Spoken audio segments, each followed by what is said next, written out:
Accreditation కార్డులు కూడా తీసేశాడు.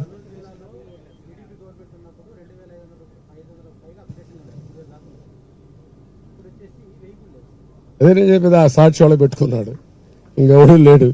లేకపోతే సాక్షి కాకపోతే టీవీ 9 వాళ్ళు ఉంటారు, లేకపోతే ఎన్టీవీ ఉంటారు. ఈ బ్లూ మీడియా ఒక 5-6 మంది తప్ప ఎవరు ఉంటారు ఇంకా అక్కడ. That is the order of the day.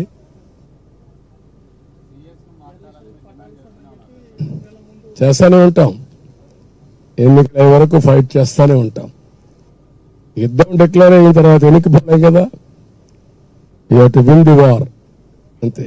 కురుక్షేత్రంలో వెళ్ళి ఓడించాలి, కౌరవ వధ జరగాలి, ధర్మాన్ని కాపాడాలి, ప్రజాస్వామ్యాన్ని కాపాడుకోవాలి. Will do it. Thank you.